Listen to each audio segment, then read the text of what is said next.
ఆంధ్రప్రదేశ్లోని చాలా జిల్లాల్లో పక్క ఎండ మండిపోతుంది. కానీ ఉత్తరాంధ్రలో మాత్రం వాతావరణం కూల్గా మారింది.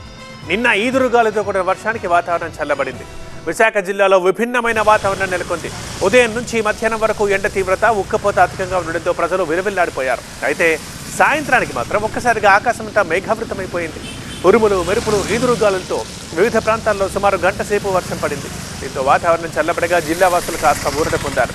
ఈదురుగాలుల కారణంగా విద్యుత్ సరఫరాకి అంతరాయం ఏర్పడింది. పలు చోట్ల విద్యుత్ స్తంభాలపై చెట్లు కొమ్మలు విరిగిపడ్డాయి. దీంతో పలు గ్రామాలు చీకట్లోనే ఉండాల్సి వచ్చింది. ఇటు శ్రీకాకుళం జిల్లాలోనూ సేమ్ సీనే కనిపించింది. గత కొద్ది రోజుల నుంచి ఎండ, వేడి, ఉక్కపోతతో అల్లాడిపోయిన శ్రీకాకుళం వాసుల్ని వరుణుడు కరుణించాడు. జిల్లాలో ఈదురుగాలులతో కూడిన వర్షానికి వాతావరణం చల్లబడింది. శ్రీకాకుళం జిల్లా కేంద్రంతో పాటు పలాస, మందస, ఇచ్చాపురం, రణస్థలం, పాలకొండ ప్రాంతాల్లో ఉరుములు, మెరుపులు, పిడుగులతో కూడిన వర్షం పడింది. వర్షం కారణంగా ఎండవేడిమి నుంచి జిల్లా వాసులకు ఉపశమనం కలిగింది. ఈదురుగాలుల కారణంగా విద్యుత్ సరఫరా నిలిచిపోయింది.